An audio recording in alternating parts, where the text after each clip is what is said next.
Buenas tardes y bienvenidos todos a este nuevo ciclo de coloquios sobre las consecuencias actuales de la pandemia COVID-19. La irrupción de la pandemia por la COVID-19 ha supuesto un enorme impacto económico, social y sanitario. La crisis sanitaria que nos ocupa en este coloquio ha puesto de manifiesto las deficiencias del Sistema Nacional de Salud en materia de inversión e innovación. El retroceso de la inversión I+D e innovación, junto con el efecto de la crisis y la suma de la obsolescencia, han conducido a una situación grave en general y en nuestro Sistema Nacional de Salud en particular.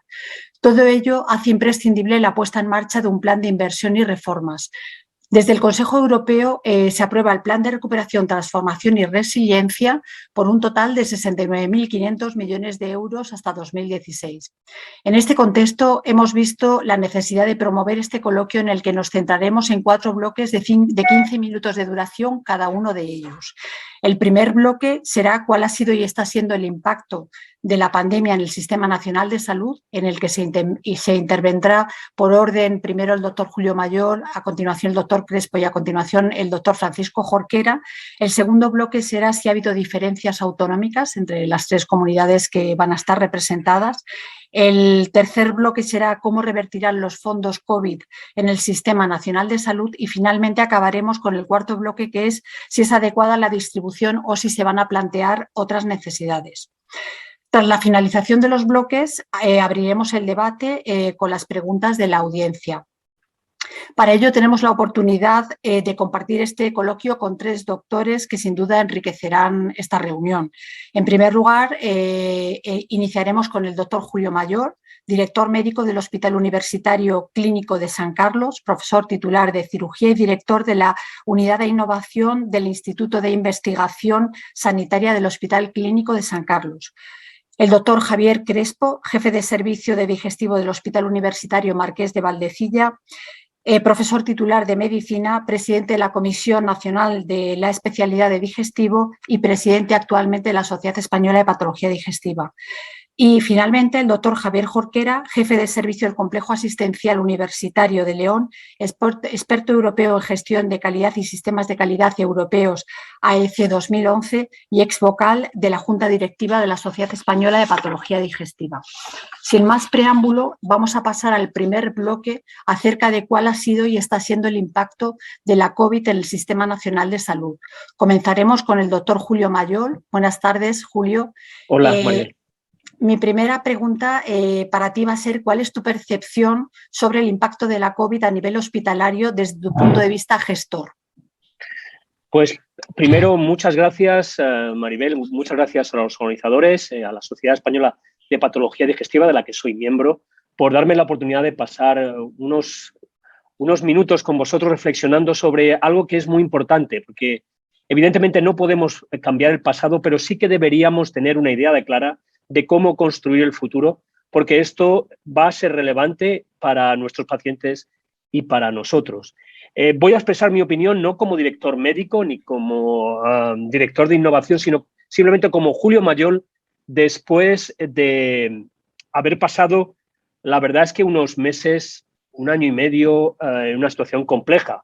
Desde la dirección médica la perspectiva es muy diferente, aunque no buena, de cuál ha sido nuestra evolución, puesto que en la dirección médica confluyen las necesidades, las demandas y los problemas de diferentes servicios y de todos los pacientes que necesitaban una asistencia médica.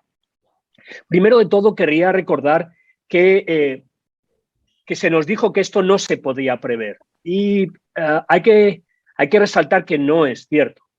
El año 2009, con el antecedente de la epidemia por gripe A, ya se publicó en la Revista Española de Salud Pública que esta pandemia se estaba esperando por un virus de estas características y además se describían con minuciosidad cuáles iban a ser los problemas éticos a la hora de prestar asistencia, incluso de gestionar las vacunas. Esto no es algo nuevo, es algo que se sabía y que se llevaba esperando que ocurriese durante tiempo, igual que ahora sabemos que vendrá una nueva pandemia en un cierto tiempo. Es imposible que con los cambios que se producen en nuestra sociedad eso no ocurra. ¿Qué nos ocurrió? El primer paciente que yo vi como director médico en el Hospital Clínico San Carlos fue el 1 de marzo de 2020, antes de que se declarara la pandemia. Era un paciente que no cumplía los requisitos que el Ministerio había establecido para hacer PCR. Recordad que entonces no se podía hacer PCRs como hacemos PCRs ahora a todo el mundo, las que sean necesarias. Entonces, de hecho, nuestro propio hospital no tenía tecnología para hacer PCRs. Vino una persona de salud pública y tuvimos que convencerla, porque era un domingo y tuve que ir, estaban un subdirector de enfermería y una subdirectora médica, a convencerla para que pudiéramos hacer una PCR a este paciente. No cumplía los criterios, no parecía que fuese, pero lo cierto es que cuando volvió la PCR, este paciente era positivo. Fue nuestro primer positivo. Desde entonces hasta ahora, miles de pacientes han pasado por nuestro hospital.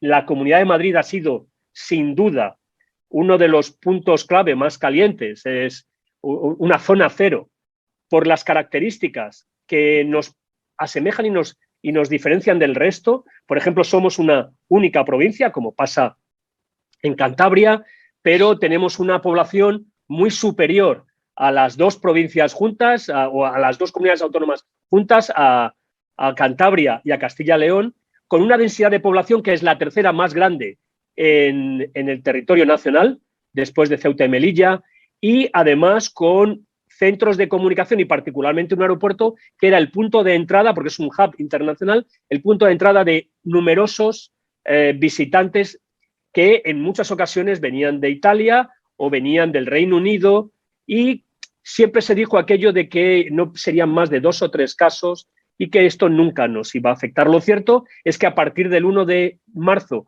de 2020 vimos diariamente cómo se incrementaba el número de personas que acudían a la urgencia de nuestro hospital con la sospecha de una infección por SARS-CoV-2. Hasta que pasó todo lo que pasó, finales del mes de marzo, primeros del mes de abril, con todas las medidas que se pusieron en marcha en todo nuestro territorio. Desde el punto de vista del sistema sanitario, no estábamos preparados. Es fácil reconocerlo, sería insensato decir que lo estábamos. Y es cierto que había algunos planes hechos a partir de la pandemia por ébola, la pandemia, de la epidemia y de un caso que se trajo a España, pero no es un virus respiratorio, es un virus de otras características, pero sí que teníamos algunas estructuras dentro del hospital y dentro de los hospitales de Madrid para responder a eso, con algunos protocolos puestos en marcha, pero que no servían para un virus respiratorio. Y sí había algunos protocolos, la OMS los había emitido para la preparación en 2009 con la pandemia de gripe A, o con la epidemia de gripe A, porque no llegó a ser una pandemia. Y nosotros lo que hicimos fue incorporar los protocolos que se habían desarrollado en 2009 para el manejo de una posible pandemia por gripe A. No estábamos preparados en cuanto a personas.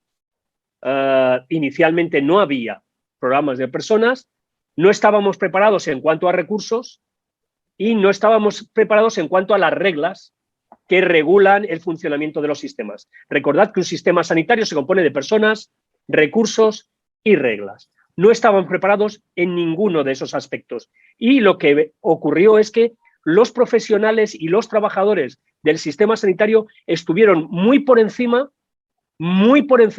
de cualquier otro sector en nuestra sociedad.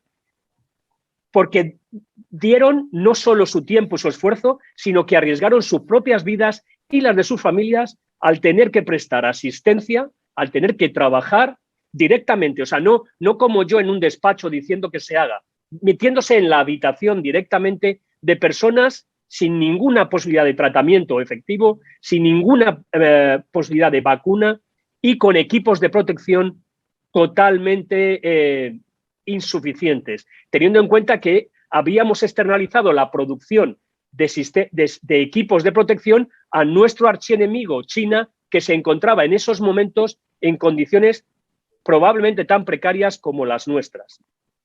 Además, empezamos a necesitar respiradores, empezamos a empezar máquinas para poder aumentar nuestra capacidad de cuidados intensivos en nuestro hospital, como en el resto de Madrid. Hasta los quirófanos se convirtieron en unidades, en habitaciones de unidades de cuidados intensivos. pasando personal que se dedicaba normalmente al quirófano o a la REA, a la URPA, a la unidad de recuperación posanestésica, a actividad asistencial en cuidados intensivos. ¿Y qué ocurrió? Que no había respiradores, que tampoco éramos capaces de producir respiradores. Lo de la impresión 3D está muy bien como buena voluntad, pero la impresión 3D no sirve para el tipo de respirador que necesitaban estos pacientes, y Alemania cerró sus fronteras y no podíamos traer respiradores, aunque sabíamos que estaban en Alemania, porque ellos son los productores. Pero toda la solidaridad en la Unión Europea se acabó. En ese momento, cada uno, como dije en el titular que me pidieron, todo el mundo va a lo suyo menos yo, que voy a lo mío. Y ese es el mensaje más importante que se puede sacar de la primera parte de esta pandemia, primera parte hasta la aparición efectiva de las vacunas. En ese tiempo, las personas sufrieron tanto desde el punto de vista de riesgo por las infecciones, como de la escasa dotación de equipos, como la falta de personal entrenado. Hubo que hacer reskilling, upskilling, para que personas que no estaban acostumbradas pudiesen llevar enfermos de esta alta complejidad. Se saturaron las urgencias, se había tratado al sistema sanitario de manera aislada en silos, que es lo que seguimos haciendo. Salud pública, por un lado, mal dotada, totalmente superada. A continuación, atención primaria, otro silo que estuvo totalmente superada también porque no podían dar abasto con la gran cantidad de demanda asistencial que ocurría en primaria, y finalmente los hospitales con un pico totalmente inabordable. En cualquier caso, como digo, el sistema sanitario, el español y todos los sistemas sanitarios, han respondido muy por encima de lo que haría ningún otro sector con un pico de demanda como estos. Si este pico de demanda se pide a cualquier industria, cualquier sector productivo, colapsa. El sistema sanitario fracasó en el sentido de no poder dar la mejor asistencia a todos los pacientes, pero no colapsó. O sea, pudimos seguir haciendo cosas mientras manteníamos una actividad muy reducida para las personas que no tenían COVID, que tenían que seguir siendo atendidas, los que eran prioritarios por procesos oncológicos, procesos cardiovasculares o de neurocirugía, que no podían ver diferida su asistencia. Igual que un grupo reducido de pacientes que estaban en tratamientos oncológicos, pero en nuestro caso el trabajo con aparato digestivo nos llevó hasta ocupar la sala de despertar de post-endoscopia para poder tener camas no COVID de cuidados intensivos. Hasta ese grado de ocupación llegamos, no siendo de hecho el hospital que más demanda sufrió.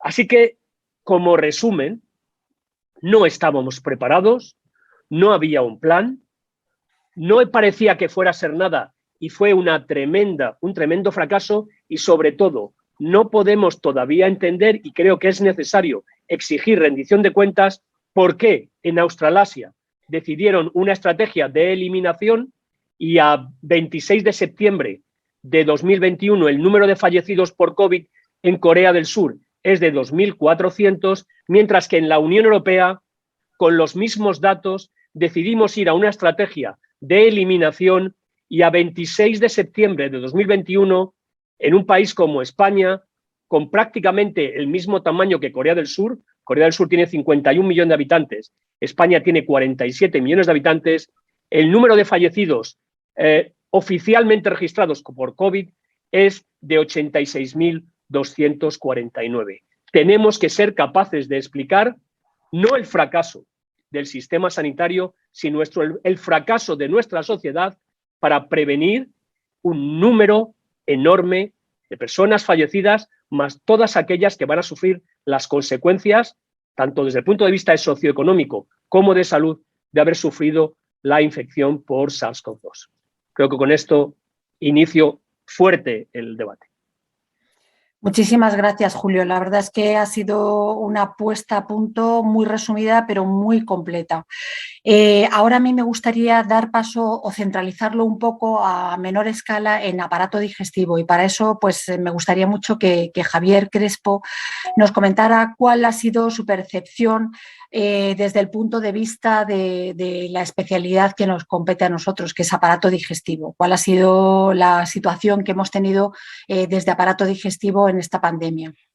Muchas gracias, Maribel. Muchísimas gracias por permitirme estar aquí. Yo, evidentemente, debo estar porque soy presidente de la Sociedad Española de Digestivo, pero voy a dar mi opinión también en algunos aspectos para que no haya ninguna duda. Y yo, Maribel, te voy a responder, pero si me permites, porque yo creo que Julio ha abordado muy bien el aspecto, yo voy a dar también 3 pinceladas de cómo vimos la pandemia al inicio, lo que creo que ha sucedido y algunas cosas que desde mi punto de vista son muy importantes, ¿no? Primero, los antecedentes. La pandemia no se esperaba si uno no es estudioso de salud pública, si es estudioso de salud pública, que es la responsabilidad de los médicos de salud pública y de las autoridades, sí había algunos aspectos que lo hacían sospechar. Y sin ninguna duda, en enero y en febrero había ya muchos datos. De hecho, el CDC europeo aporta un informe en el día 4 de marzo en el que ya prácticamente dice que hay una pandemia y da medidas muy restrictivas que no se siguen. Yo creo que esto es muy importante. Segundo aspecto que me gustaría destacar, desde que tengo uso de razón médica, el sistema español es muy bueno, es buenísimo, es el mejor, es maravilloso, el mejor del mundo. El sistema sanitario español es bueno y su enorme eficiencia se debe a los salarios míseros del personal que trabaja en el sistema sanitario. Y esto yo tengo que decirlo porque creo que es un aspecto críticamente importante. Es eficiente porque es muy barato en salarios. Si tuvieran los salarios similares a nuestros colegas europeos, no digo solo médicos, enfermeras, auxiliares, celadores, etcétera, ya no seríamos tan eficientes. Tercero, yo creo que esta pandemia nos deja 3 o 4 cosas muy importantes. El sistema sanitario hospitalario español es bueno y además, sobre todo, ha demostrado una enorme capacidad de adaptación, flexibilidad. Y yo en este caso me gustaría felicitar, no porque está aquí Julio, lo digo, sino porque lo creo, a la enorme facilidad que han tenido todas las autoridades hospitalarias locales y los médicos para adaptarse a la nueva situación, que no siempre se correspondía con lo que las autoridades políticas pedían. Y por esto es muy importante, porque sí ha sido capaz de adaptarse. En este mismo sentido, el sistema sanitario español ha demostrado que algo que sabíamos desde hace mucho tiempo es que la atención primaria está totalmente desasistida y ha sido absolutamente superada por la pandemia porque estaba al borde del colapso. Y es un sistema sanitario que está colapsado en primaria. Y en tercer lugar, la salud pública en España simplemente no existe. No existe. Existe epidemiología de salón, pero no existe epidemiología de campo. Y esto yo sé que a mí me ha granjeado muchas opiniones en contra, pero es la realidad. En España no existe salud pública como tal y, de hecho, los recursos que se destinan a la salud pública en España son prácticamente inexistentes. Y estos 3 aspectos de nuestro sistema sanitario, yo creo que es muy importante que lo reflejemos. Tenemos un sistema sanitario hospitalario bastante bueno, un sistema sanitario de atención primaria totalmente claudicante, a pesar de los profesionales, y una ausencia del sistema público. Yo creo que esto es muy importante. Yo diría que hay otro aspecto que es muy importante y es que, y esto lo tengo que decir en público, la información que se nos ha dado, muchas veces la información pública que se nos ha dado ha sido falsa.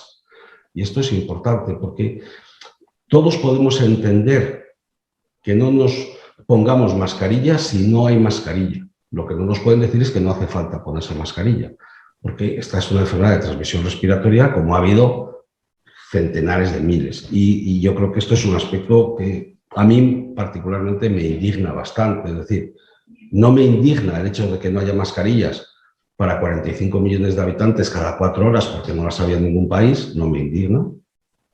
Pero en países de nuestro entorno, por ejemplo, yo tengo una amiga que tenía a su hijo en Polonia, pues en Polonia les dijeron pues que se taparan la boca, no había mascarillas, pues se taparan la boca. Bueno, y ahora me centro, pero yo quería decir esto porque para mí es muy importante ponerlo en contexto, ¿no? Porque son aspectos críticamente importantes. Y el último aspecto que quiero poner en contexto es el personal sanitario. Se habla de la resiliencia del personal del sistema sanitario, yo creo que lo que resisten son las personas, lo que han resistido son las personas, a pesar o no de sus instituciones y sin duda a pesar de muchos gobernantes. No voy a poner signo político porque yo creo que la pandemia no se ha gestionado bien o mal desde la derecha o la izquierda, sino que ha habido personas que la han gestionado bien y personas que no la han gestionado bien. Pero claramente yo lo que hay que poner en valor son, lo ha puesto Julio Mayor muy bien, las personas y yo lo que... Desde el punto de vista del digestivo, nosotros tenemos claro cuál fue nuestro papel. Nosotros no hemos sido primera línea, pero sin ser primera línea sí tenemos datos muy, muy importantes. Aproximadamente el 60% de los residentes de aparato digestivo se reconvirtieron a médicos COVID. Aproximadamente entre el 25 y el 30% de los adjuntos de digestivo se reconvirtieron a médicos COVID. Es decir, en una especialidad que no es primera línea, pasó a ser primera línea con, yo diría, muchísima generosidad, mucho más que otras especialidades.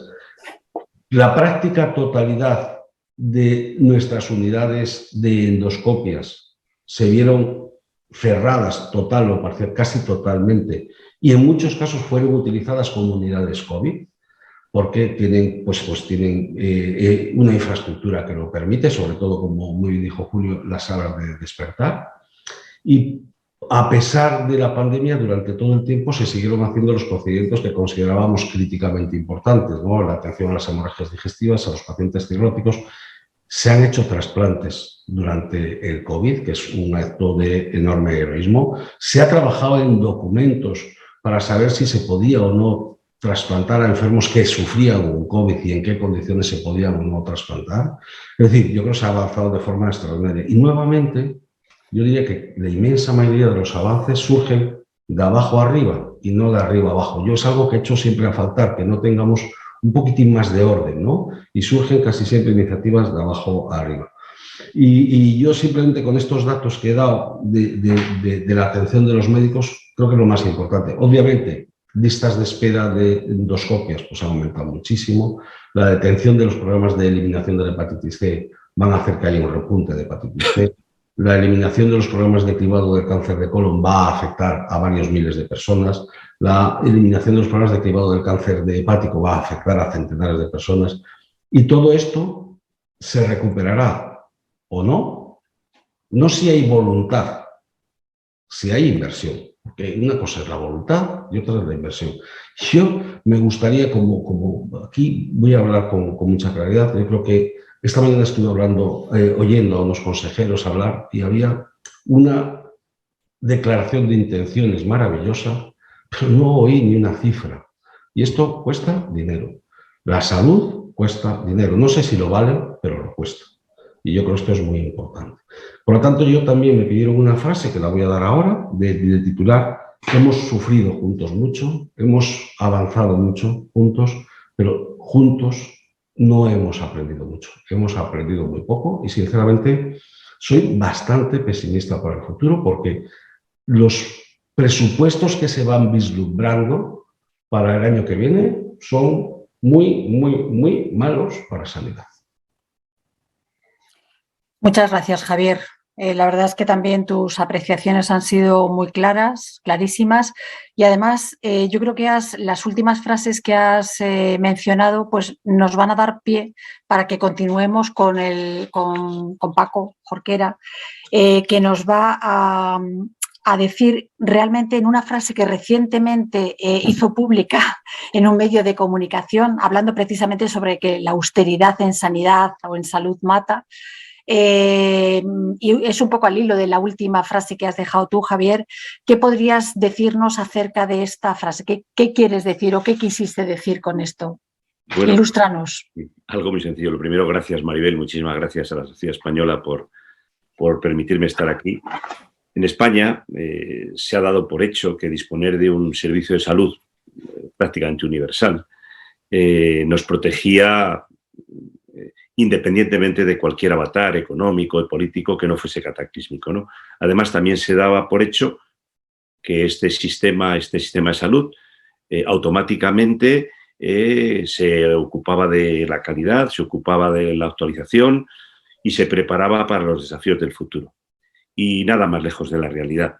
La crisis del 2008 y crisis similares nos han enseñado que cuando los recortes se disfrazan de austeridad, afectan especialmente a la sanidad y a las políticas sociales.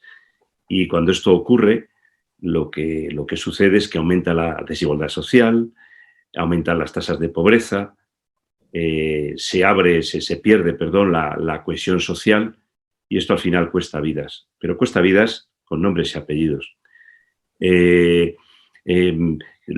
Las formas de afrontar la situación, las grandes crisis, determinan el futuro no solo de las clases más vulnerables, porque en España durante la crisis del 2008 se adelgazó muchísimo la clase media, y algo que ha ocurrido, que ha vuelto a ocurrir con esta pandemia. Cuando en las grandes crisis se refuerza la sanidad y se apuntalan bien las políticas sociales, no solo se cuida la salud, sino que también se puede estimular el crecimiento económico.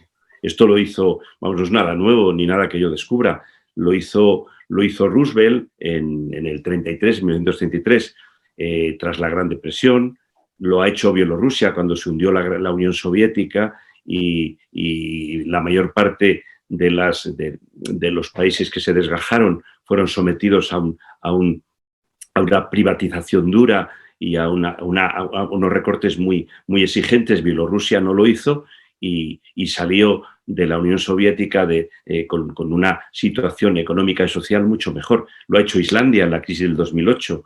Islandia no asumió los mandatos de las, digamos, de los bancos y de las grandes, de los consejos de recortes, como ocurrió en nuestro país, y salió sin destrozar su sistema sanitario y su sistema social.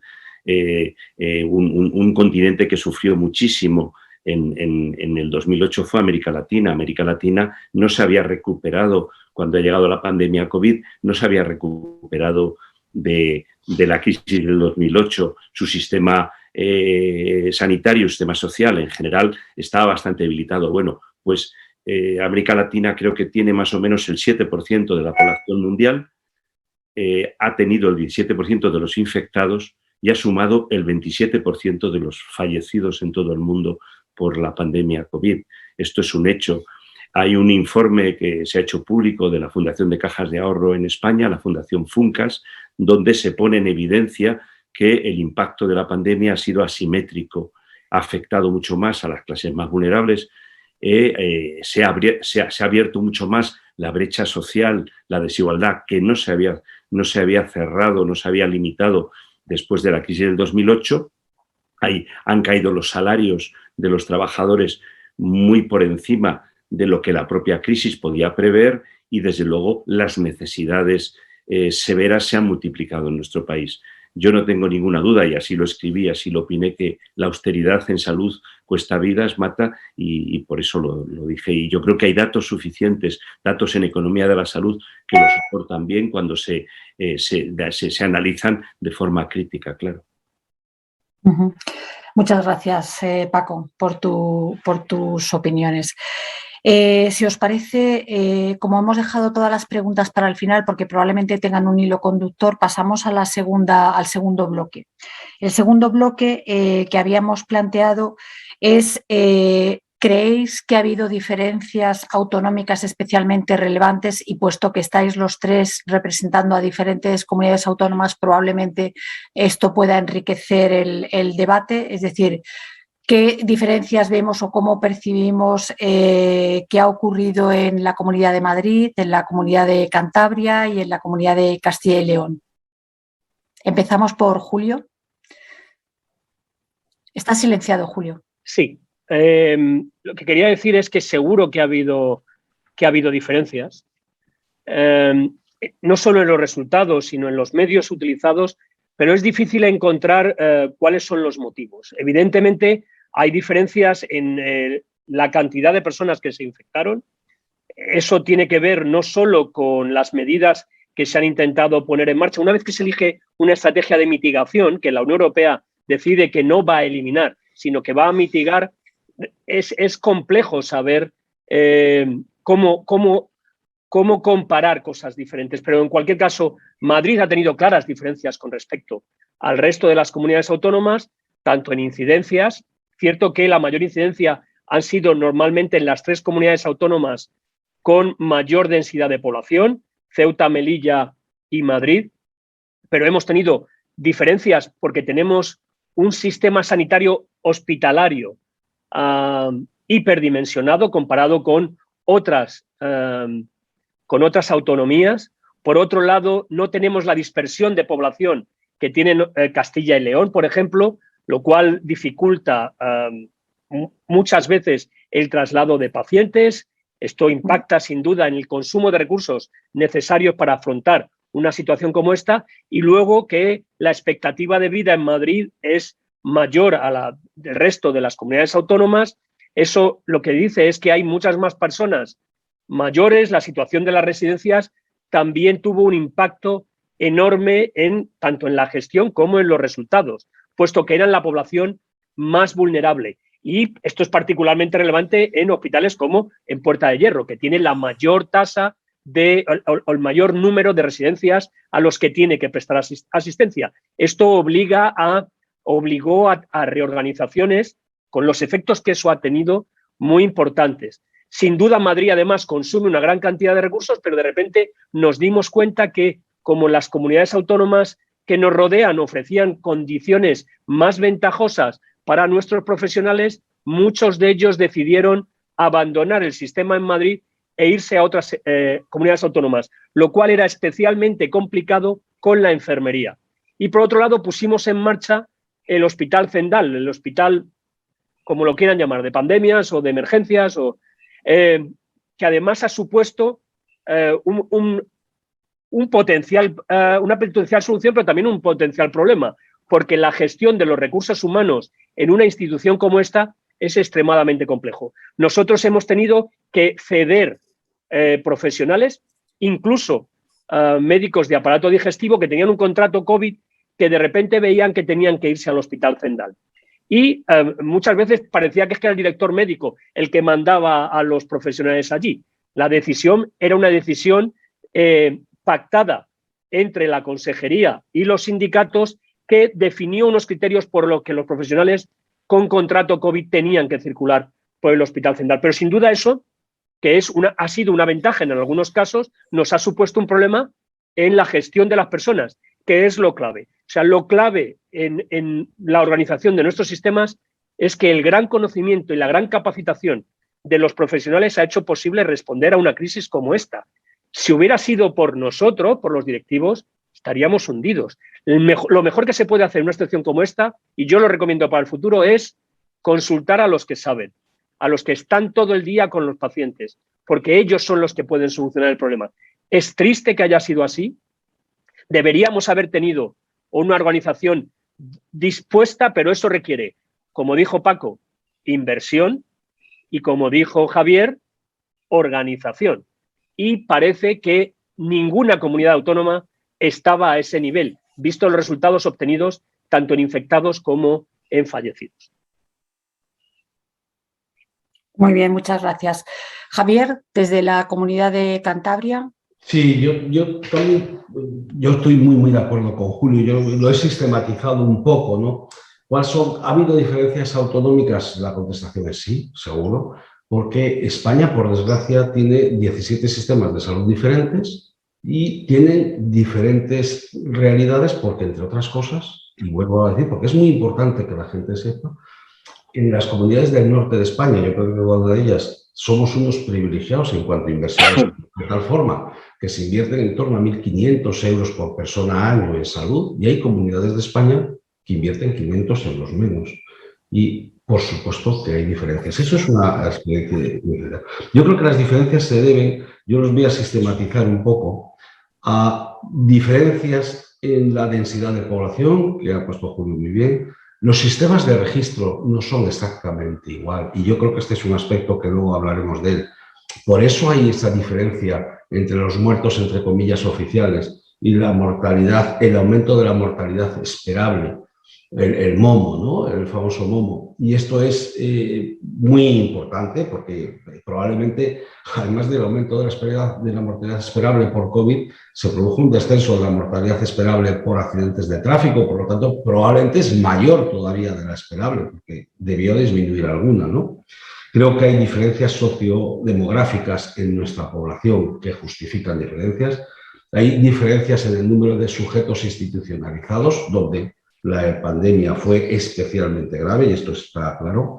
Seguimos confundiendo, en mi opinión, equidad con proximidad. Yo creo que tampoco hemos aprendido que la equidad no significa tener un hospital al lado, significa tener un servicio que se presta en las mismas condiciones independientemente de dónde estás. Los presupuestos, como dije, son diferentes. Ha habido diferencias en la gestión evidentes. Pero desde Cantabria, pues yo lo resumo en 4 puntos. Hemos tenido la suerte de tener una incidencia baja en su conjunto, y esta incidencia baja, además de suerte, es que somos muy metidos para adentro, ¿no? Somos una población que se mueve poco, que tenemos un aeropuerto que, por desgracia, funciona poco y, por tanto, hay pocos viajes internacionales. Creo que se hizo, la verdad,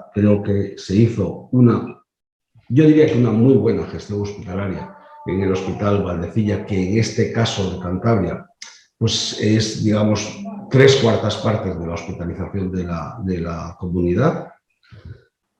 Hubo un sistema, yo conozco bien el sistema de registro que tenemos en Cantabria, es un sistema bastante bueno de registro, y esto yo creo que es importante, y se hizo una gestión, que he visto los resultados, una gestión política muy restrictiva, pero que ha dado resultados razonablemente buenos, porque de hecho hoy he tenido acceso a los datos y nuestra región creo que es la que tiene una mortalidad, un exceso de mortalidad atribuible a esta epidemia más baja de España. Pero yo creo que no solo es gestión, son estos 4 aspectos. Yo creo que esto resume un poco cómo lo veo. Muy bien, gracias, Javier. Y Paco, vosotros en Castilla y León, que también fue una comunidad muy azotada. Pues Castilla y León ha sido una comunidad efectivamente muy azotada por todas las olas, además, y no hay una razón conocida que pueda explicar esta diferencia con otras comunidades, ¿no? En la primera ola, algunos pensamos que el efecto de la cercanía de Madrid, con la diáspora, sobre todo de estudiantes y universitarios, que ya sabéis que se cerraron las universidades antes del confinamiento, bueno, pues podíamos pensar que esta diáspora hacia Castilla y León, hacia las comunidades cercanas, también le pasó a Castilla-La Mancha. Esto podía explicar estas altas cifras, ¿no? Pero es que luego esto se ha mantenido en el resto de las olas, y la verdad es que en Castilla y León la población ha sido, yo creo como en la mayor parte de España, respetuosa, ha utilizado cuando ha habido mascarillas. Aquí no hay botellones en especial, la única diferencia es una comunidad muy envejecida, tenemos muchas residencias de ancianos y esto ha sido una verdadera lacra, ¿no? El impacto de nuestro sistema en la primera ola fue tremendo. Soria y Segovia se colapsaron y el resto de la comunidad estuvo cerca del colapso, ¿no? El sistema respondió bien, los profesionales ya lo han comentado tanto Julio como Javier espectacularmente, ¿no? Pero se cerraron consultas de forma masiva, se cerraron salas de exploración, salas de endoscopias, quirófanos, por supuesto. La atención primaria a día de hoy no está abierta de manera presencial a los pacientes de forma normalizada, ¿no? Y teníamos una orden de cierre por parte de la consejería que a nosotros incluso nos costó retomar cuando las cifras mejoraban para poder empezar a hacer una actividad normal, porque realmente nosotros sabíamos lo que nos venía encima después. Nosotros tuvimos problemas para tener más actividad porque plantilla teníamos y sabíamos lo que iba a ocurrir después con la avalancha que hemos tenido, ¿no? Por poner un ejemplo, a nosotros tener cerrada la unidad de endoscopias cada mes nos suponía entre 30 y 40 cánceres de colon que no diagnosticábamos y que sabíamos que posteriormente diagnosticaríamos en muchas peores condiciones. Peleamos con la gerencia para poder abrimos y independiente de eso tenemos unas listas de espera ahora mismo en toda la comunidad y a todos los niveles, no solo nosotros, que son inaceptables e inasumibles. Y cuando uno se sienta con los gestores para decir, bueno, ¿ahora qué hacemos? ¿Cómo vamos a abordar esto? Pues realmente, al hilo un poco de lo que decía Javier, de lo que había oído esta mañana de los consejeros, te dicen que no hay dinero ni para, digamos, recursos humanos, ni para recursos materiales, ni para nada. Entonces, realmente lo que te queda es, después de lo que hemos pasado, una honda preocupación, pero muy honda preocupación de qué piensan nuestros gestores, qué vamos a hacer para salir adelante, porque en Castilla y León la población fue tremendamente respetuosa. En la primera ola se mantuvo en sus casas, pero ahora mismo está crispada, está muy crispada, con una exigencia que a nosotros nos desborda. Atención primaria, como decía, sigue todavía sin funcionar adecuadamente y a nosotros nos llegan los pacientes por oleadas, como si fueran un tsunami. Y esto es tremendo, ¿no? Porque esto lo planteas en las mesas más altas y realmente no tienen un plan A, un plan B, un plan C, no tienen plan. Y es absolutamente desolador. Muchas gracias, Paco. Si os parece, vamos a pasar al tercer bloque, que quizás entramos un poquito más en harina, porque aquí vamos a plantear si realmente van a revertir los fondos COVID en el Sistema Nacional de Salud de una forma adecuada o no. No sé si habréis tenido oportunidad de mirar un poco cuáles han sido. Yo me estuve buceando un poco en este plan aprobado por Europa, que supuestamente va a llevar los fondos que se nos ha dado, y una de las palancas, luego ya lo hablaremos en profundidad, pero una de las palancas somos nosotros, es la seguridad social y la sanidad en general. Entonces, ¿vosotros cómo creéis que van a revertir estos fondos COVID en nuestro Sistema Nacional de Salud? ¿Cómo van a revertir? Y luego ya plantearemos cómo creemos que deberían revertir. ¿Quién quieres Julio, que empiece? ¿Empiezo yo? Yo creo que sí. Venga, pues yo soy muy pesimista. Muy pesimista porque deberíamos tener un plan y debería ser un plan en el que se hubiera incorporado todo el mundo al debate y hubiera quedado claro a qué nos vamos a dedicar, cómo lo vamos a hacer para acabar con la enorme variabilidad en calidad en resultados, para prevenir efectos adversos, para eliminar las cosas que no deberíamos hacer, para generar equidad, como se dijo aquí. Equidad es recibir una asistencia de calidad con los mejores resultados posibles, independientemente de cuál sea el nivel del código postal en el que vivamos, y finalmente para conseguir un sistema que sea realmente preventivo. Y yo lamentablemente no veo, ni desde el punto de vista del Ministerio de Sanidad, que debería coordinar a través del Consejo Interterritorial, no veo ninguna actividad de ese tipo. No creo que hay mucho conocimiento pero poca inteligencia, y eso baja en todas las comunidades autónomas. Mi sensación es que se van a crear proyectos para ir a enganchar el dinero más que para solucionar los problemas y las necesidades no cubiertas de la población. Entiendo que el sistema sanitario debería ser un motor de innovación potentísimo, igual que lo es la industria bélica. El sistema sanitario puede identificar problemas, necesidades no cubiertas y crear todo un sistema de arrastre que impacte en el sistema productivo. ¿Hay un plan de esas características? Porque el dinero va a venir próximamente. No es mi impresión, es mi seguridad. No existe.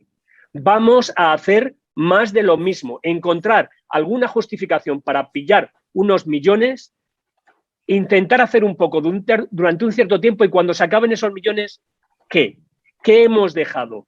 ¿Cómo hemos impactado en el tejido productivo? Llevo escuchando desde que era pequeño el cambio de modelo del sistema productivo. No hemos cambiado absolutamente nada. No hemos hecho nada. O sea, tenemos gente preparadísima desde el punto de vista asistencial, pero no hemos conseguido que los niveles superiores tengan la inteligencia suficiente para transformar de verdad el modelo. Hablamos de transformación digital, y cuando hablamos de transformación digital hablamos de digitalización. En realidad, comprar ordenadores, pero dentro de 10 años la tecnología será obsoleta, se habrá acabado. ¿Qué vamos a hacer dentro de 10 años? ¿Tenemos preparado un plan para entonces tener recursos para mantener el sistema funcionando, o simplemente diremos, se nos ha acabado? Vamos a comprar resonancias de 3 Teslas, de 7 Teslas, si las hacen. ¿Y qué? ¿Y qué? ¿Para qué? ¿Cuál es el problema que intentamos solucionar? Yo todavía no he visto ningún liderazgo político diciéndonos qué problemas vamos a solucionar y cuál es el plan de acción para hacerlo. Simplemente sabemos que hay mucho dinero, que estas son las áreas sostenibilidad medioambiental, energética, sanidad, pero todo lo demás, y lo digo con total sinceridad, me parece wishful thinking. Totalmente de acuerdo. Javier. Bueno, yo soy al menos tan pesimista como Julio, si no más. Y tampoco es una impresión, sino que me baso en datos, ¿no? Yo, para analizar esto, para hacer un discurso sensato, cuando hay una crisis grave, hay una crisis de todo orden, porque ha sido una crisis sanitaria, pero también económica, también social, uno tiene que replantearse al menos lo que pasó, ¿no? Y a mí me llama la atención que no nos planteemos ni lo que se ha hecho, ni cómo lo hemos hecho. Es decir, yo he pedido reiteradamente, y por lo tanto lo vuelvo a decir en público, al presidente de la Organización Médica Colegial y a la presidenta de FADMA, Pilar Garrido, que creo que son también personas con una enorme capacidad y que además son sensibles, que se lidere una auditoría del sistema sanitario actual y de lo que sucedió. No con el ánimo de crítica, no con el ánimo de revancha hacia nadie, sino con el ánimo de que no vuelva a suceder. Y con un ánimo mucho mayor, que es, oiga, aquí estamos, ¿a dónde queremos ir? Y si sabemos dónde estamos y a dónde queremos ir, podremos trazar un plan para no equivocarnos. Segundo aspecto es que yo creo que no explicamos bien a la ciudadanía, y en eso tenemos nosotros la culpa, la importancia del gasto en sanidad. Los españoles todos nos hemos acostumbrado a una falsa realidad de que la sanidad es gratis porque no me rasco el bolsillo, me la rascan los impuestos, pero no me la rasco cada vez que hago un acto. La sanidad cuesta dinero. Y quizás tenemos que preguntar, esto sé que es un poco populista, pero tengo que hacerlo, quizás nos tenemos que preguntar si queremos más kilómetros de AVE y más listas de espera, o menos listas de espera y menos kilómetros de AVE. Porque la certeza es que la economía española probablemente no da para tener más kilómetros de AVE que ningún país y el mejor sistema sanitario. Probablemente no da. Y yo creo que, aunque muchas veces se discute si el binomio economía-salud es falaz o no es falaz, no, mira, la salud cuesta dinero. Cuando Julio dice que es pesimista, y yo apunto aquí respecto a los planes, a mí me gustaría que si hemos demostrado que el sistema no funciona bien, si hay algún plan de cambio organizativo, en el que se facilite la flexibilidad, si hay algún cambio a nivel estructural, si solo hay uno que sí que parece que es el fácil, el de la obsolescencia. Cuando tengamos una máquina vieja la cambiamos por una nueva. Esto es fácil. Es como fácil porque compramos a Philips 18 escáneres por autonomía y suman 723 millones de euros. Oiga, ya hemos cumplido con Europa. Bueno, esto sí, que yo sepa, no hay ningún plan para la mejora de la prescripción farmacológica o de la innovación en España.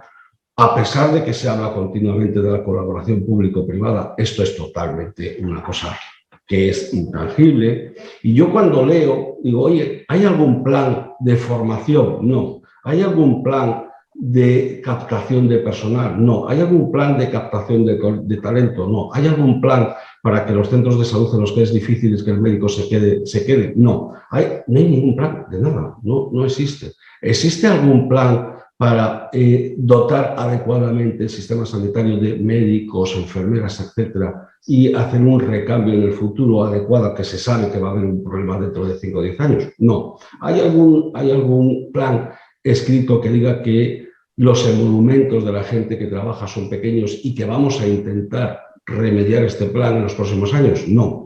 ¿Hay algún plan que diga cómo se va a solucionar? Porque esto es una seguridad plena. Las guardias médicas van a desaparecer como tal y va a tener que incrementarse las plantillas. No. Hay algo, con perdón, pero os parece un político, pero es que ¿hay algún plan para que los hospitales no funcionen como si fueran hospitales de campaña 4 o 5 meses al año? Porque llega el verano y hay que reducir camas porque no hay personal, lo cual significa que el personal está infradotado. En fin, yo soy absolutamente pesimista porque yo no leo nada salvo brindis al sol. Vamos a, pero yo cuando leo un plan, y estoy acostumbrado a hacer planes, todos nosotros cuando hacemos proyectos, eso es un plan, ¿no? Un proyecto es un plan, pues lo escribes, tienes unos objetivos y si tienes la suerte de que te lo conceden, después demuestras unos resultados. Yo no he leído ningún plan, la verdad.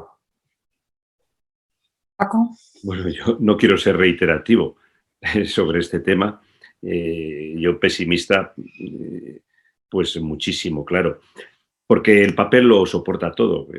Yo también he leído los objetivos europeos, el papel lo soporta todo, quedan muy bien los principios, pero luego la realidad Es que tenemos un sistema que se nos cae, ¿no? Tenemos que partir de esa base, que el sistema se nos cae, ¿no? Y el problema, y por lo que soy pesimista, es por lo que han dicho tanto Julio como Javier, pero por un problema previo. Es que para que el sistema no se caiga y para darle continuidad y para poder utilizar esos fondos con sentido común y con futuro, hace falta un acuerdo político y social amplio. Y esto en nuestro país es muy complicado. Yo estoy de acuerdo completamente en que no hay inteligencia arriba, eso es una tragedia, ¿no? Es una tragedia porque ya no partimos bien, ¿no? Pero es que además de que no hay inteligencia hay necedad a las puertas, ¿no?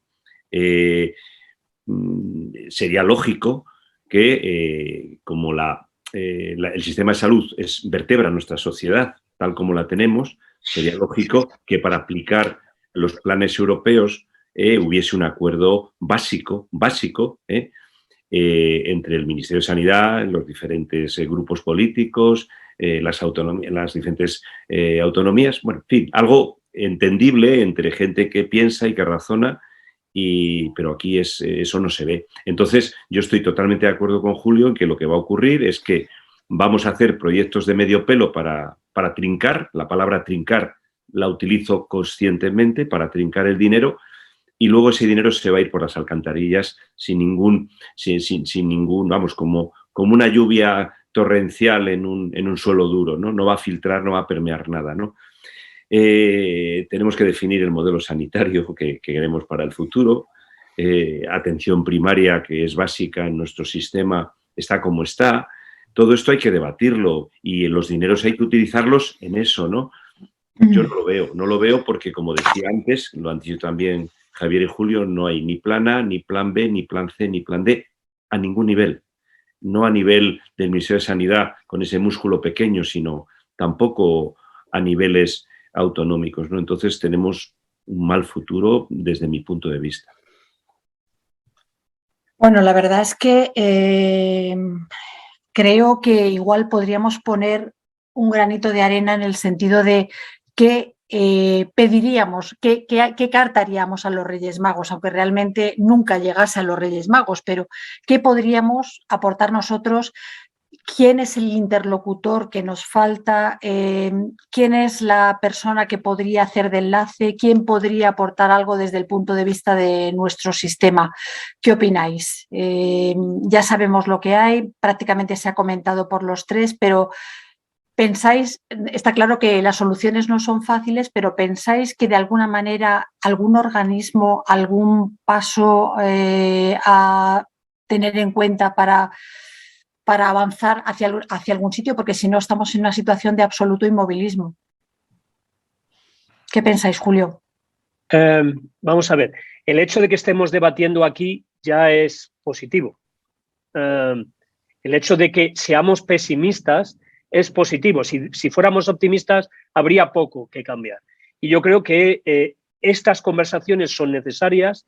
Tenemos que no solo estar de acuerdo, sino incluso debatir para ver cómo depurar nuestra manera de pensar, y las sociedades científicas son uno de los instrumentos que deben contribuir a llevar los mensajes hacia los líderes políticos que tienen que escuchar a los que tienen conocimiento para plantearse soluciones. Lo que sería terrible es que no manifestáramos nuestra preocupación, que estuviéramos todos aceptando la situación.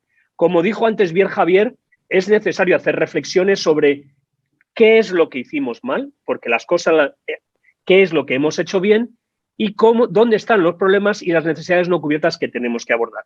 Las sociedades científicas son uno de los agentes que tienen una misión para trasladar lo que los profesionales de alta cualificación piensan hacia las administraciones. Sin duda, en los colegios de médicos y la organización médica colegial también debe ser un arma para transmitir nuestras preocupaciones. Yo creo que este es un momento para que la sociedad civil, y los médicos somos una parte de la sociedad civil, con suficiente influencia, las enfermeras igualmente, tenemos que ser capaces de organizar una vía de comunicación con las autoridades.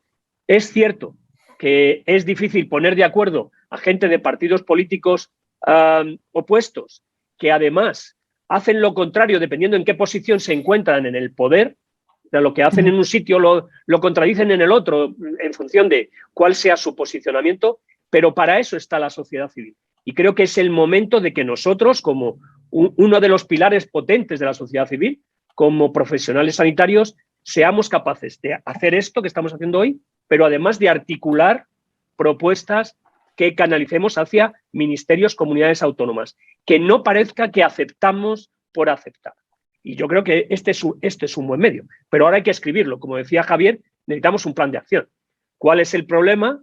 ¿Cuáles son los objetivos, la hipótesis y los objetivos? ¿Cuál es el material y métodos? Y sobre todo, ¿cuáles son los indicadores de éxito? Porque uno de los problemas que tenemos es que no definimos bien qué es éxito, de manera que nunca sabemos si hemos llegado ahí. Y una de las cosas que van a pasar con el dinero que hay, incluso en investigación, el programa EU for Health tiene más de 5.600 millones de euros para investigación en el área biomédica, pero lo importante es saber qué queremos conseguir y qué vamos a medir cuando lo consigamos. Sobre todo para saber si nos hemos confundido o no, para no tener que estar como hasta ahora. Y una de las prioridades, lo mencionó Javier antes, deben ser los sistemas de información. Hemos estado contando con un lapicero y haciendo palitos. Nos pasó con la hepatitis C y nos ha vuelto a pasar con la COVID-19. Yo estoy muy de acuerdo con Julio en este discurso y aquí voy a ser más breve porque si no me repetiría, pero yo básicamente, ¿qué podemos hacer? Pues yo creo que lo que podemos hacer es aportar conocimiento y aportar método. Entonces, conocimiento, quizás los digestólogos no somos los que más conocimiento tenemos del COVID, pero con toda seguridad no somos los que más conocimiento tenemos, pero tenemos un conocimiento porque nos ha afectado. Yo diría que si a uno le piden que haga la carta a los Reyes Magos y qué quiere, pues yo, si pudiera hacer una petición que se cumpliera, es que dejaran trabajar a los que saben. Fíjate, es una cosa sencillísima. Vamos a llamar a 20, 30, 50 personas de España, expertos en medicina hospitalaria, en atención primaria, en salud pública, en farmacoeconomía, en economía de la salud. Vamos a juntarles, vamos a dejarles que trabajen y vamos a intentar hacer lo que dicen. Eso, tan sencillo como esto, sería un avance extraordinario. Ha mencionado Julio la hepatitis C, que yo tuve la suerte de estar, o la mala suerte, no sé, no, yo creo que la suerte, ¿no? Yo esto lo recuerdo porque es muy importante. Solo pasó lo que pasó porque una persona que fue el ministro de Sanidad de aquel entonces entendió que había que hacer lo que dijeron los profesionales. Ya está.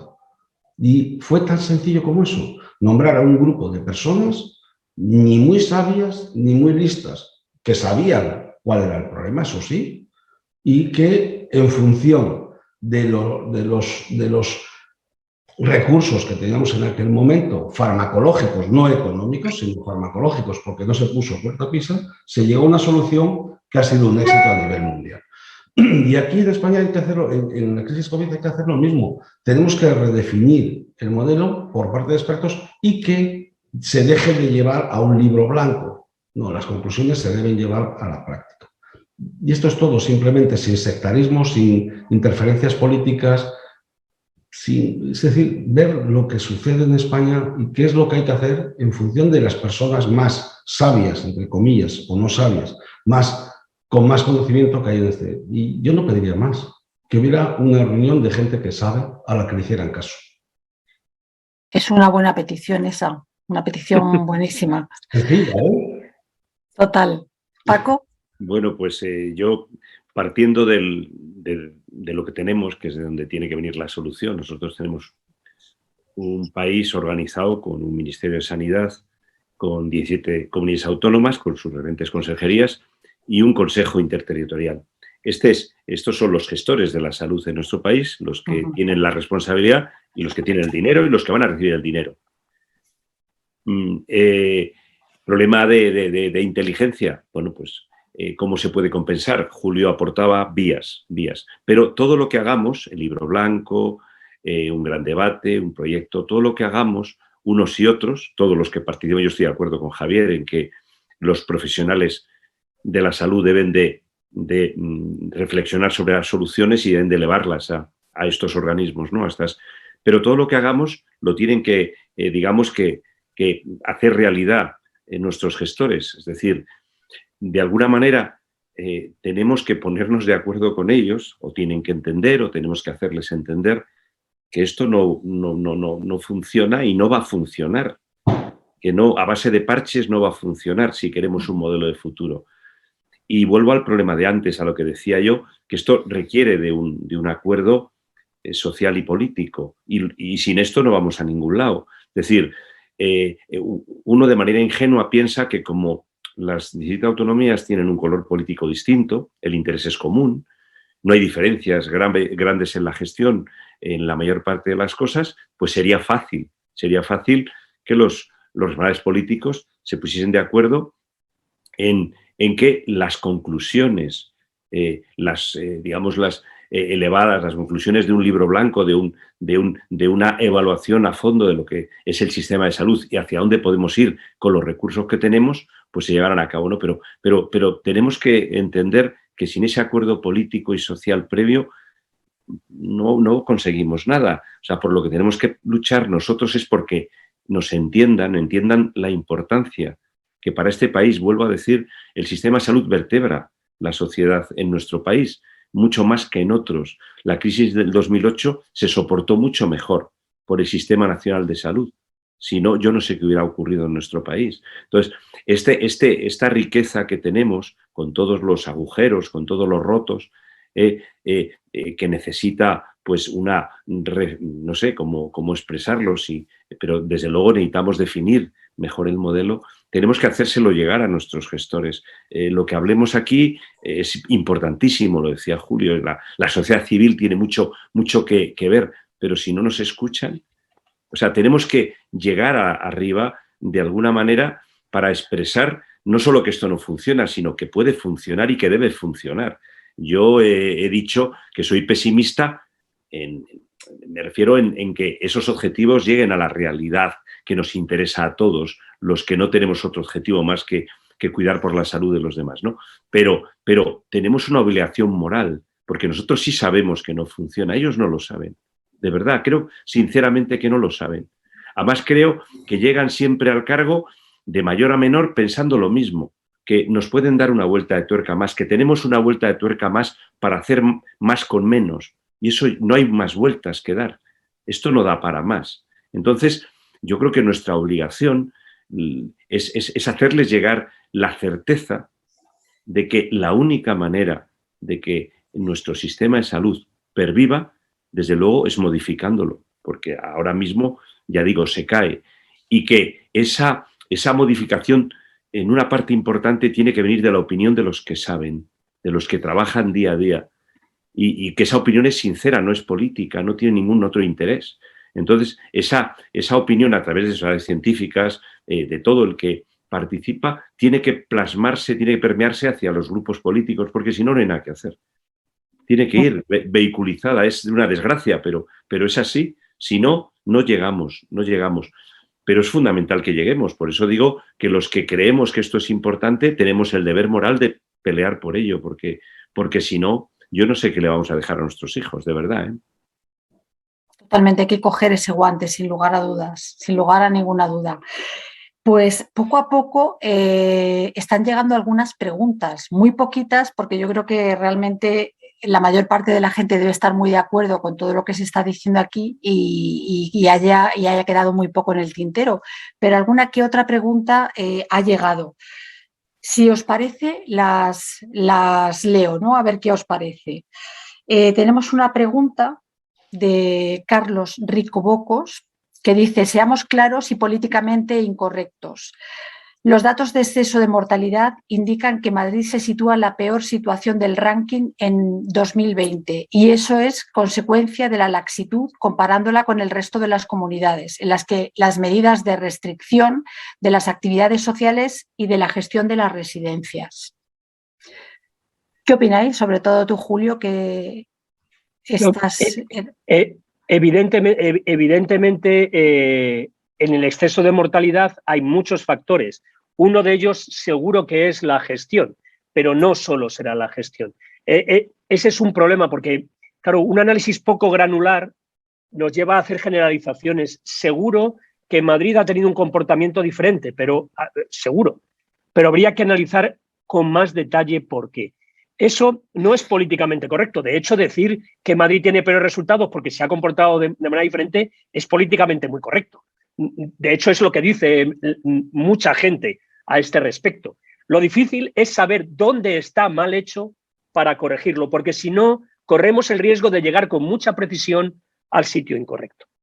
Y, evidentemente, no todas las comunidades autónomas tienen la densidad de Madrid, no todas las comunidades autónomas tienen las características de Madrid. Es cierto que también se ha sido mucho más laxo a la hora de imponer ciertas medidas, pero realmente cuál es el impacto de muchas de esas medidas no lo sabemos. No lo sabemos, porque ni siquiera de los datos nos podemos fiar. Uno de los graves problemas de esto, lo que se ha demostrado para la pandemia, pero para muchas otras cosas, es que los datos no son veraces. Con datos no veraces es muy difícil encontrar explicaciones. Pero sin duda, las decisiones al final son decisiones políticas. Los ciudadanos tienen sus representantes y sus representantes deciden qué estrategia tomar, con la que uno puede estar personalmente en desacuerdo. Pero entrar al debate sin datos veraces termina siendo un debate ideológico en el que podríamos entrar. Yo no todas las medidas que se han tomado en Madrid estoy de acuerdo con ellas, pese a ser director médico, no estoy de acuerdo con muchas, pero tampoco tengo claro cuántos de esas que las estoy de acuerdo, si lo hubiéramos hecho de otra manera, hubiéramos tenido resultados diferentes. Sí, yo en esta aseveración que nos hacen, no sé si negar la mayor, no estoy seguro, porque como dice Julio, no estoy seguro. Yo creo, quizás me confunda, porque ahora no tengo todos los datos aquí delante. A mí me parece que el exceso de mortalidad en Madrid fue muy importante en la primera ola y mucho menos importante en las siguientes olas. Y en la primera hora no hubo ninguna diferencia en ninguna comunidad autónoma. Hubo un cierre masivo porque nos encerraron en casa. Por lo tanto, no hay ni mucha restricción ni poca restricción. Fue una restricción absoluta.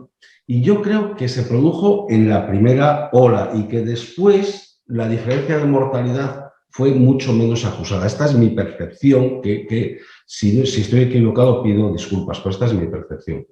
Y claramente yo opino como Julio, bueno, lo dije antes, el exceso de mortalidad depende de muchísimos factores y creo que antes de hablar de saber qué comunidad lo ha hecho mejor o peor, hay que saber estos factores. Yo siempre digo que en mi hospital estamos muy contentos de cómo se gestionó la COVID, pero es verdad que el día que mi hospital es muy parecido a Puerta de Hierro, ¿no? El día que más enfermos ingresaron me parece que 50 o 80, y la vez que más tuvimos fueron 300. Claro, en La Paz, algunos amigos míos me dicen que ingresaron en un día 500. El 12 de octubre ingresaron 600 en un día. Claro, es imposible comparar, ¿no? Es muy difícil comparar. De hecho, durante cierto tiempo, comunidades autónomas como Castilla-La Mancha tuvo mayor letalidad y mayor mortalidad que Madrid. Claro, entonces, depende cuando hagas el corte, ves unos resultados u otros. Por eso es necesario una auditoría. Yo creo que antes de lanzar explicaciones, deberíamos analizar y exigir rendición de cuentas. O sea, no creo solo que debamos analizar. Hay que analizar y rendición de cuentas, porque cuando se separa mucho la toma de decisiones de la rendición de cuentas, sea cual sea el partido en el que estaba, lo que ocurre es que uno termina tomando decisiones sin ningún problema. O sea, una de las cosas que tienen los profesionales sanitarios es que viven en primera persona los resultados de lo que hacen. De manera que ahora mismo tenemos médicos sentados delante de jueces por decisiones tomadas en residencias de ancianos y no hay ningún político respondiendo por las decisiones que tomó, que seguramente afectaron a muchísima más gente. Correcto. Yo digamos, no por echar un capote a nada, sino simplemente por los datos, ¿no? Yo creo que nos faltan datos para poder analizar, porque en Castilla y León, que digamos que la gestión y las normas han sido tremendamente estrictas y han sido seguidas al hilillo por la población y por los profesionales, tenemos cifras, siempre hemos tenido cifras parecidas y también tenemos mucho exceso de mortalidad. Y realmente en nuestra comunidad la política fue mucho más conservadora, la más conservadora del país posiblemente, ¿no? O sea, que nos falta información para saber por qué se han movido las cosas como se han movido, y también creo que nos faltan datos veraces. Yo creo que esto es un problema, ¿no? Que es un problema porque no nos permite analizar con seriedad la realidad, ¿no? Pero nuestra comunidad, que ha tenido un comportamiento muy conservador, realmente las olas han ocurrido independientemente de las normas. O sea que... yo creo que, y no por insistir más, ¿no? Pero claro, es que la auditoría es absolutamente imprescindible, porque los datos, aunque son muy malos, ya en mayo había muchos datos, hubo ya una mortalidad tremenda. Se ganó al virus, casi se gana la epidemia, según algunos de los políticos, casi se gana, y seguimos sin aprender nada, porque como muy bien ha dicho Julio, el modelo de contención europeo, que se podía haber reconstruido en mayo o en junio del año pasado, 2020. Sí. Por uno de eliminación, pues se mantuvo el de contención, y llegamos nuevamente a agosto con otra impresionante ola. Pero seguimos sin aprender nada, y después tuvimos otras 3 más, porque no aprendemos. Pero Javier, si España tiene lo suyo, Europa ya ni te cuento. Europa es absolutamente bochornoso. O sea, no es que la solidaridad se acabara el día 1, es que ha sido penoso. Ha sido penoso. Es un mercado persa que como siga así, tiene problemas de que haya algún país que siga siendo o queriendo ser europeísta, porque es que, joder, es que lo de Europa hay que hacérselo mirar. La decisión fue europea, la decisión de la estrategia de mitigación fue europea, no fue solo de España. Está claro. Me vais a permitir que os plantee otra pregunta de nuestro amigo y compañero Daniel Ceballos, que dice que si puede la incorporación de la medición de la producción en salud ayudar a una elección eficiente de soluciones sanitarias que colaboren en la supervivencia del sistema. Yo me voy a atrever a contestar, Dani.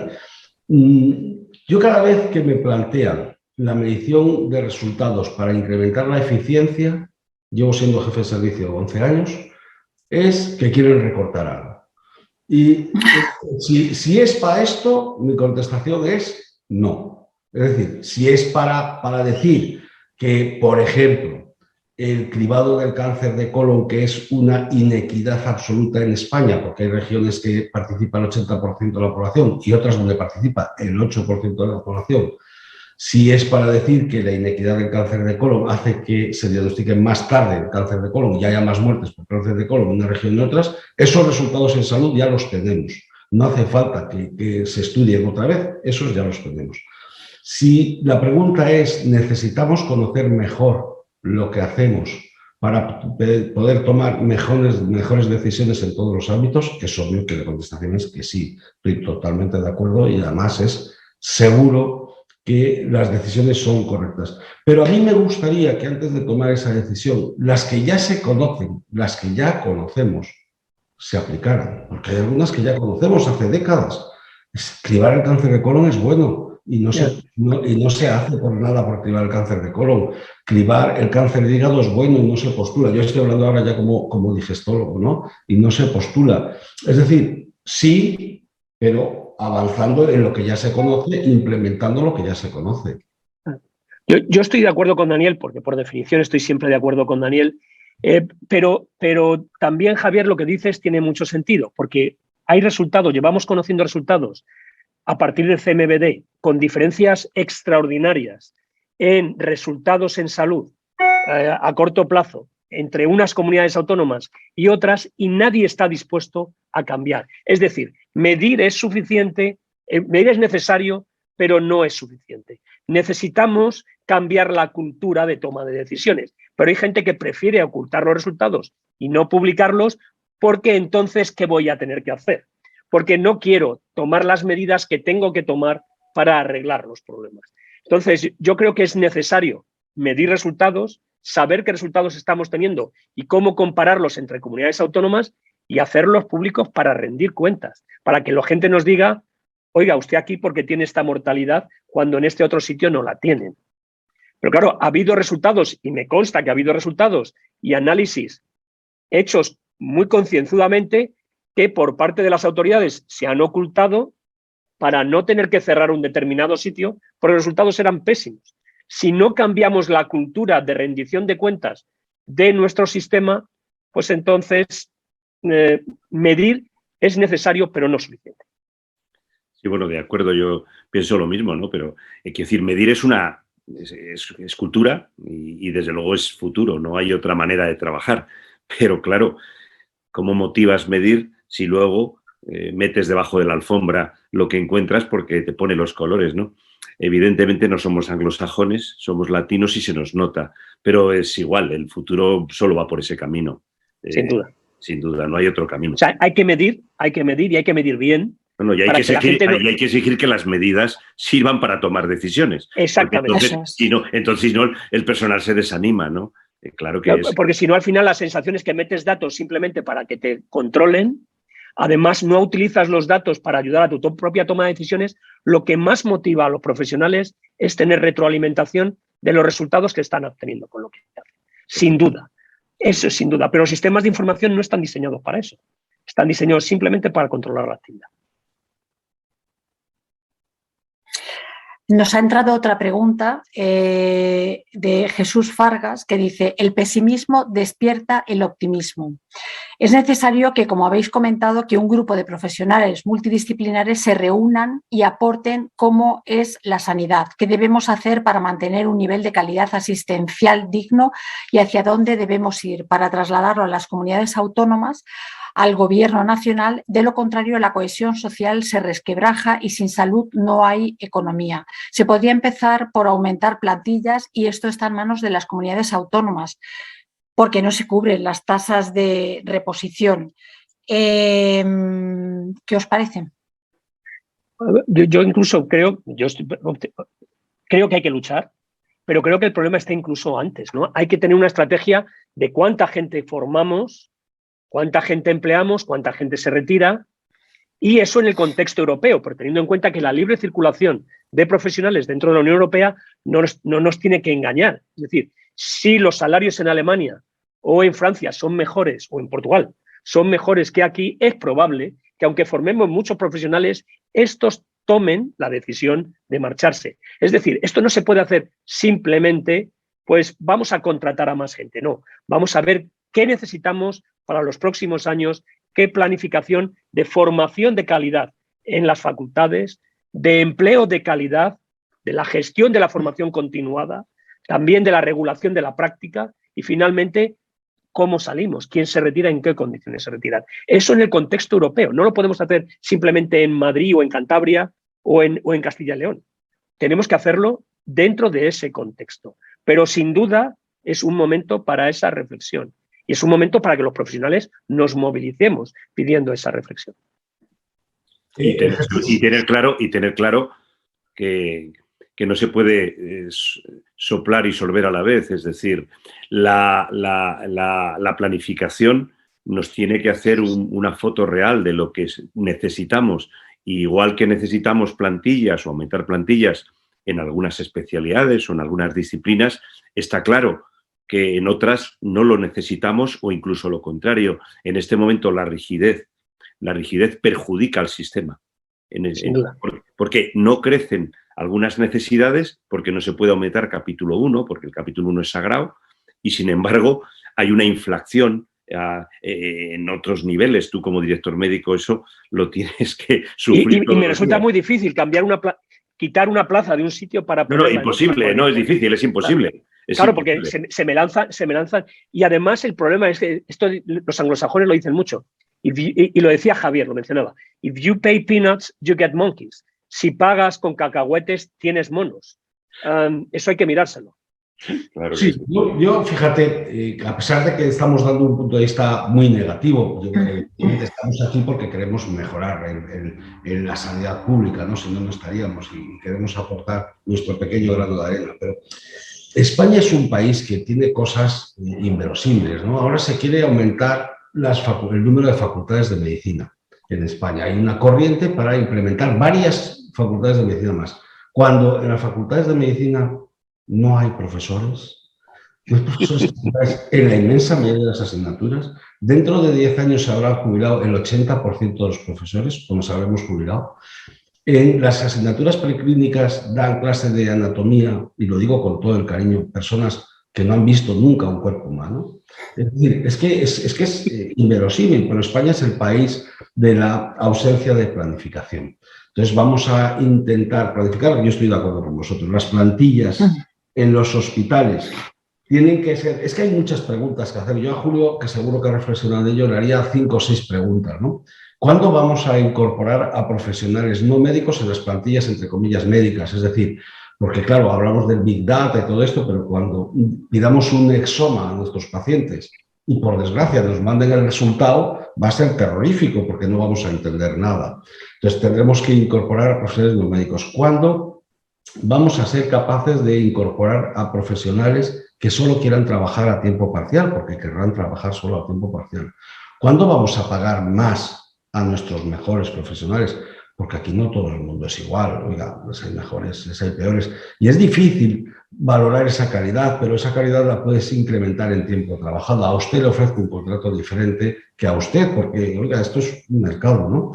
¿Cuándo vamos a realmente a incrementar la competencia de las enfermeras, que creo que es críticamente importante en los hospitales? Las enfermeras forman el mayor colectivo de personal de un hospital y lo digo con todo el cariño para ellas. Creo que las estamos infrautilizando porque son un capital humano que tiene que mejorar su capacitación.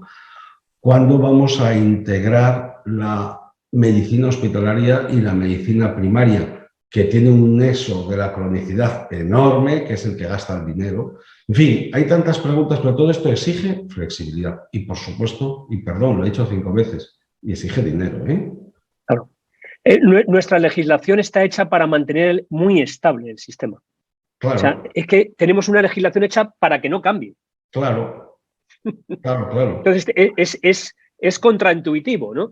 Queremos un sistema que se adapte rápidamente a los cambios de contexto, con una pandemia, sin pandemia, con cronicidad, y lo que tenemos es una legislación extremadamente rígida. Que, por ejemplo, yo que tengo ingenieros en mi grupo, tengo que tener ingenieros en la unidad de innovación a los que pago un sueldo. Mis últimos ingenieros me los quitó Google, Airbus. Claro, porque les pagan unos sueldos que yo no le puedo pagar nunca, pero porque no me dejan. O sea, no es porque incluso aunque generara el dinero, no lo puedo. Y claro, la gente además ahora no solo quiere dinero, quiere tiempo. Mucha de la gente, las nuevas generaciones, no quieren que les paguemos con dinero. Lo que quieren es tiempo. Y tener flexibilidad para...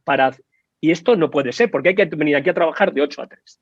Y hay que estar presente de 8 a 3, aunque no hagan nada, pero de 8 a 3. Si es que sabemos que no puede ser así. Si es que sabemos que no puede ser. Y de hecho, yo ahora no recuerdo el número de médicos anuales que va al extranjero, de especialistas médicos, que cuesta unos 2.000. Bueno, esto es tirar el dinero a paletadas porque formamos médicos. Yo creo que en España el sistema MIR es un buen sistema de formación o un buen sistema. Está reconocido en todo el mundo y una vez que un médico español se siente maltratado, se va. Y esto, en los de nuestra generación, que somos gente pues ya mayor, apegados a nuestra tierra, pues no nos vamos porque somos así, ¿no? Pero los jóvenes se van todos. Así que yo tengo 3 hijos en edad de irse y ninguno está viviendo conmigo porque no les importa irse, ¿no? Y esto también tendremos que verlo, el sistema lo tiene que ver. Que vamos a convivir. El otro día me preguntaban, perdonadme, porque es muy interesante una pregunta que me hizo una persona del Ministerio del Interior de prisiones. Es que no conseguimos que venga ningún médico a las prisiones. Digo, hombre, son los médicos peor tratados del sistema. Digo, no te parecerá sorprendente, ¿verdad? Digo, son los que peor tratados del sistema, pagarles mejor, ya verás cómo consigues que vayan. Si es que a veces las soluciones son bastante prosaicas, ¿eh? Y que conste que no es solo dinero, ¿eh? No es solo dinero. Pero el dinero, insisto, ayuda. Siento, yo de verdad que no miro mucho el dinero, pero es que es muy importante hablar de dinero porque nuestros políticos han aprendido que los médicos nos adaptamos a un salario malo y, oye, como lo han aprendido, de dinero no se habla porque es pecado. No, mire usted, No es pecado hablar de dinero y, de hecho, es un aspecto que mueve muchas de las actividades. Y tienes razón. Saber lo que haces y saberlo bien, compararte con tu vecino y salir ventajoso en la comparación te da un ánimo tremendo. Cuando sabemos, y esto no se hace tampoco. Mira, yo, perdonadme que os cuente una anécdota, pero os voy a contar una anécdota que, para distender un poco, ¿no? Y haciendo endoscopias en mi servicio, había personas que no las hacían exactamente igual. Son resultados internos, ¿eh? Bueno, y de acuerdo con el jefe de servicio de sección de endoscopias, les dio una clave del 1 al 10 a los médicos que hacían colonoscopias, y había unas diferencias estratosféricas, con las cuales yo tomé pequeñas decisiones, muy pequeñas. Oye, vamos a formarte un poco más a ti, vamos a formarte un poco menos a ti.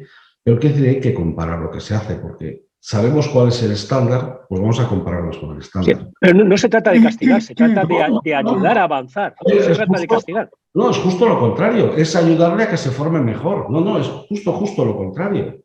Y de utilizar mejor los recursos. Es justo lo contrario.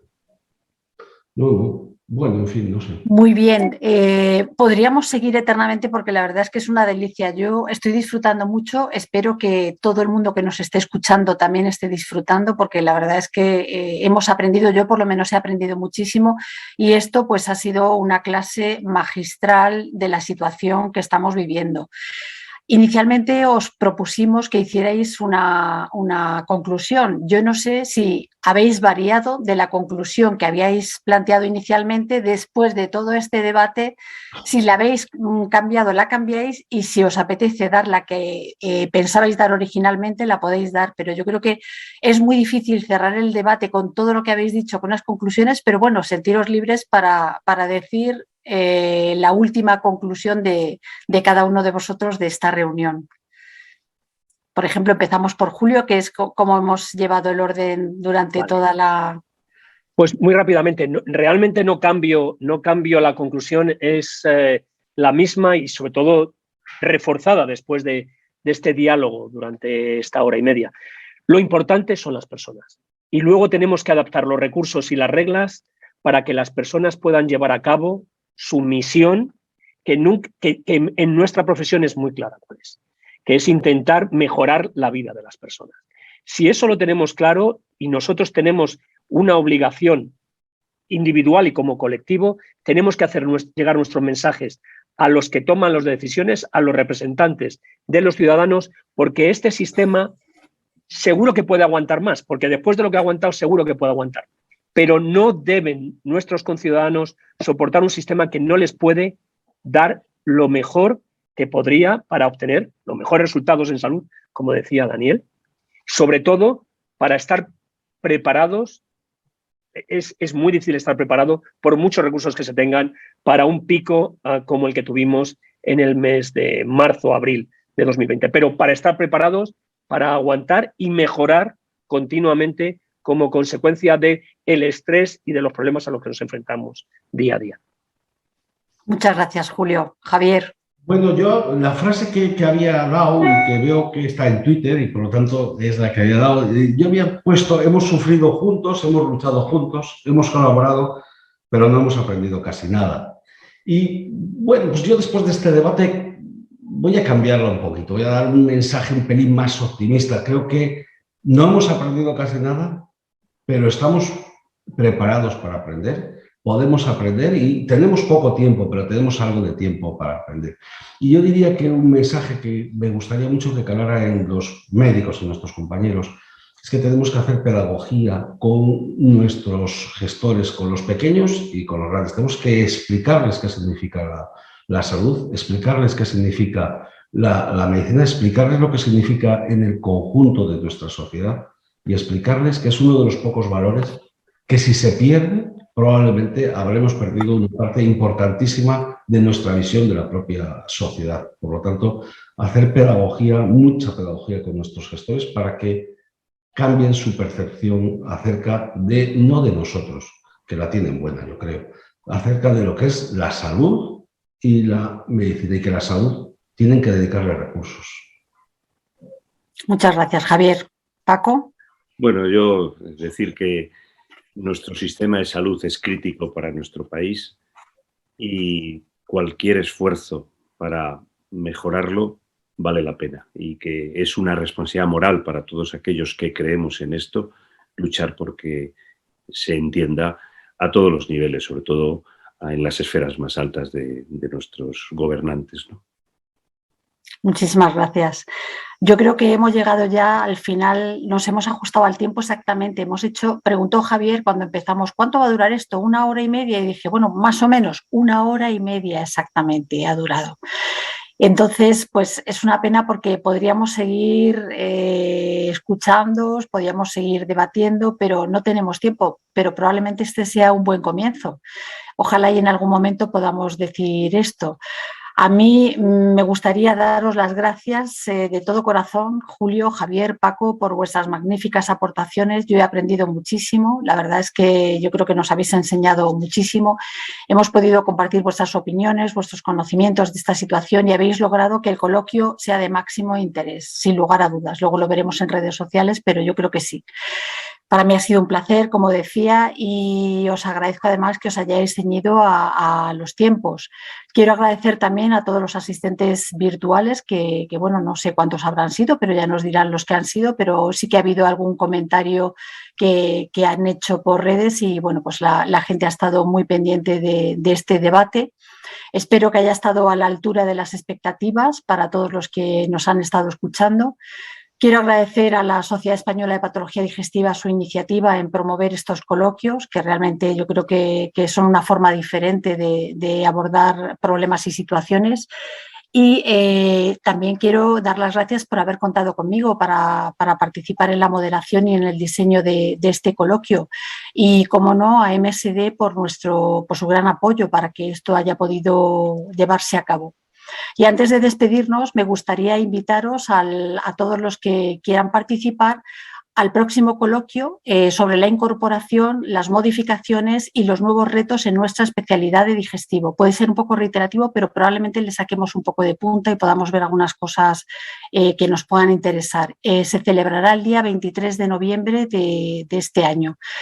Yo ya no tengo más que deciros, solo que daros las gracias de nuevo y muchísimas gracias por todo y hasta pronto. Muy bien. Muchas gracias. Muy bien. Muy bien.